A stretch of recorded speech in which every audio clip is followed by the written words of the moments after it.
What's up, people? It's your boy, the Kryptonian, saying here, bringing you a review for One Piece, Chapter 566. Gotta say, man, I'm totally loving what I'm getting out of this chapter, man. The fact that Whitebeard turned the tables just when you thought that the world government had actually pulled this off, that Whitebeard had nowhere to go, that the Moby Dick had been destroyed, that the Whitebeard Pirates are stranded, that Whitebeard was being set up to be killed off. Whitebeard says, hold on a second, I got this right here. And that's when we get the craziest thing possible happen. Whitebeard had another ship hidden underwater, and it just shows you the whole purpose of what Rayleigh is going to be doing for the Straw Hats when they get to the Sunny. I think it's the Thousand Sunny, the new ship. They're going to be able to coat it with that special type of stuff that's going to allow them to get to Fishman Island. Whitebeard had that ship hiding underwater the entire time. That is completely nuts, man. And I like how Whitebeard is looking at all this, and he's got that smug look on his face, man. He is so arrogant now that I'm thinking about it, because if you go back to when Shanks was approaching Whitebeard, probably, this is chapter 566, so maybe like 490, somewhere around there. 490 to 500, somewhere around there. You had Shanks, I think it was 504 actually, might be mistaken, but you had Shanks. He and Whitebeard, they cross swords, and this is after Whitebeard looks down at Shanks and says, what can a little upstart like you even hope to teach me? How about you stay in your lane, man? Like, that's essentially what happened at this point. And I love the fact that with Whitebeard, he's just watching all this. He's got that smug look, and you can tell that the Navy's freaking out. And the chapter actually ends off with Sengoku looking at Garp saying, okay, we're not going to get off too easy right now. And what's really interesting about that is Garp just has this expression on his face. He's got the little dot, dot, dot, dot, dot. And so it's showing that he's deep in thought. It's also showing that there is some conflict waging inside of Garp. And what's also really cool about this is the fact that even Garp notices the brilliance in Whitebeard's plan when he uses oars to drag that ship onto the shore. And this is after they realize that, you know, Whitebeard is up to something. But what's really, really interesting is Garp says, well, it looks like they're going to use an encirclement wall against us. This may backfire. And it's like Oda's giving you that opportunity. He's saying, look, I'm going to save Ace.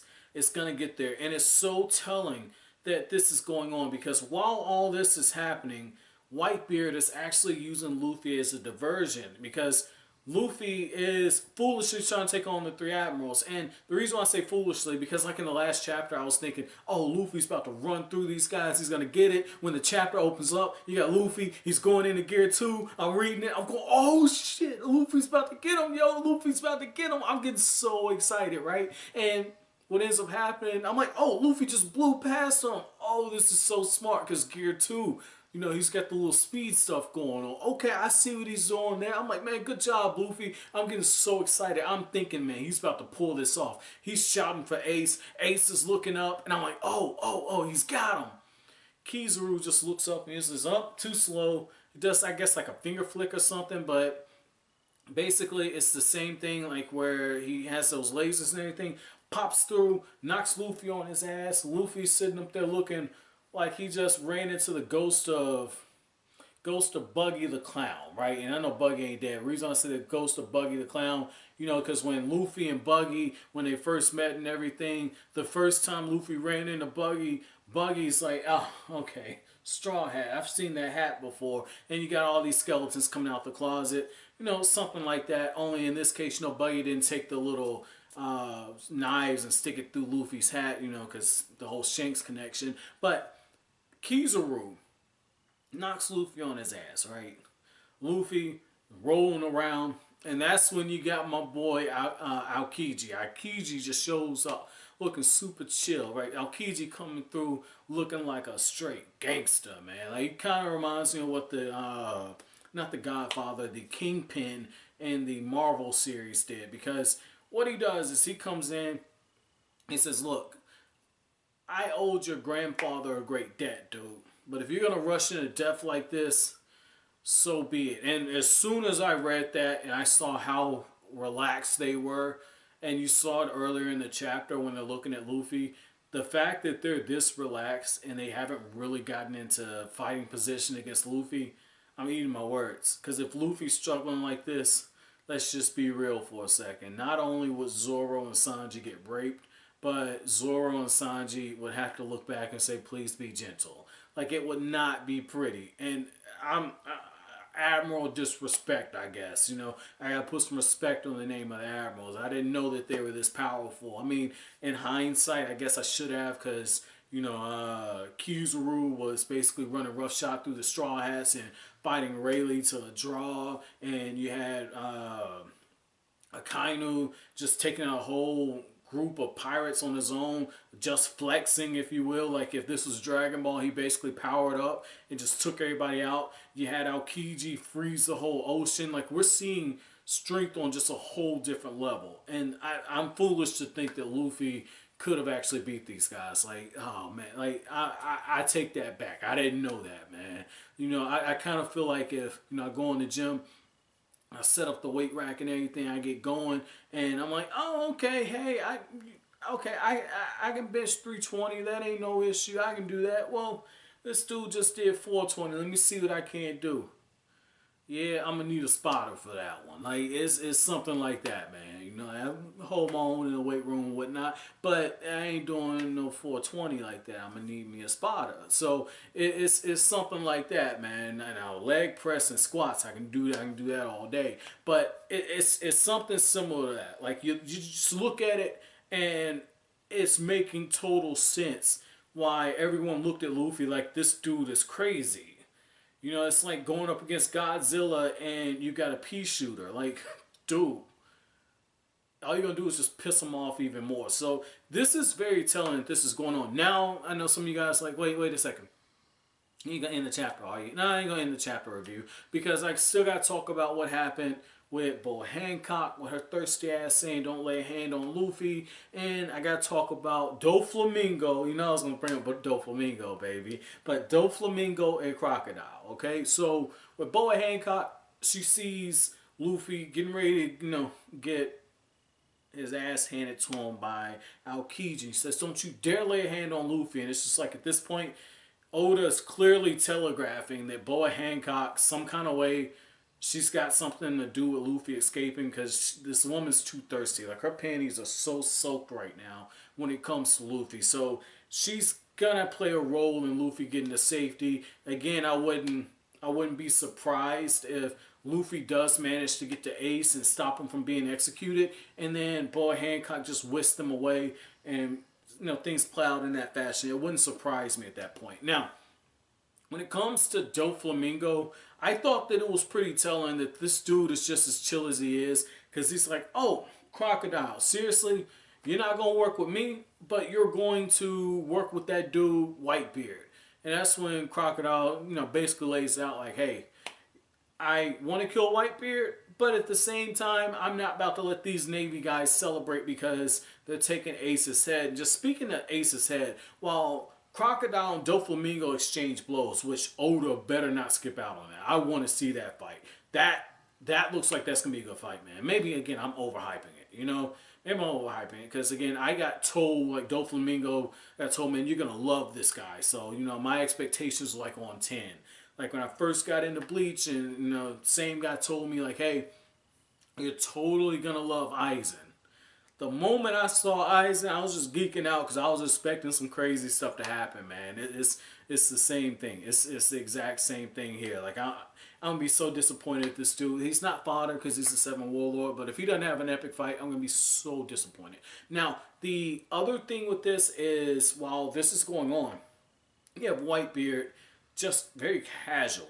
Like, I'm starting to love Whitebeard. I might turn into a Whitebeard fanboy. But very casually, this dude looks up at Ace and says, hey, son, hey, is your head still in your head? Okay, good. We're good. Okay, everybody stand out. Remember, I was using different analogies a few days ago. I guess for you guys, probably a few weeks ago. But as of this recording, it's a few days ago, I said, yeah, Whitebeard, you know, first he said, okay, I'm undoing the belt buckle. Okay, and I'm taking the belt off. Now unzipped and whipped out. Oh, I thought he whipped out. He didn't whip out. He just whipped out on this one. He takes that huge staff of his and with a full swing, everybody gets put on notice. And just like how the chapter is titled Raid, that's exactly what happens. Whitebeard says, everybody, let's go. I'm totally geeked to see where this is going, man. Totally geeked. So, before I get to my chapter question, I want to, give a quick apology. I know some of you guys, by now, I'm going to try and edit. And because of how my camera was cutting out, I'm not too sure if it's going to be able to do it in that way. So, I might do something like what I did when I was having issues. I guess when you guys would have seen it, would have been... shit. I want to say chapter 546, I guess, if everything's on schedule, maybe September, or, yeah, I guess September would be about right. It's when Luffy and was fighting Moria, I believe. I think that was 546, but I was going through some health issues, and I ended up just using like a picture with text on it, and more than likely, because my camera was cutting in and out, I'm probably going to do that with those videos. So if I did, you can totally disregard this. But if I didn't, I'm going to do my best to make sure I get the edits kind of put in there. Because like my camera, what was happening, I was getting a buffer upload problem. And I don't think that was from like the camera dropping or anything like that. But a lot of times that happens when there's too much noise going on in the background and the camera becomes unstable or whatnot. So I ended up having to do like a hard reboot of the camera in order to fix it. And I haven't had any issues this time. So I totally apologize on it. And I know some of you guys might say, well, why didn't you just re-record? And I don't do things that way. Like, this is me reading the chapter and then literally cutting the camera on, telling you guys what my thoughts and feelings and expectations and etc. were. That way you can get a true reaction from somebody who has never read One Piece before, so you can get a true feeling of how hyped, how disappointed, how sad, how angry I get. It's raw and uncut and unfiltered, man. So I kind of had to do it, and the camera was just cutting out, and I'd be mid-sentence. I'm like, oh, what the hell was I trying to say? Oh, cut the camera back on. I have to wait 30 seconds and then start back going, and cut off after like a minute. I have to keep going. So I mean, if you made it through that part, man, I totally appreciate it, man. You guys have been so fucking awesome. This is my favorite.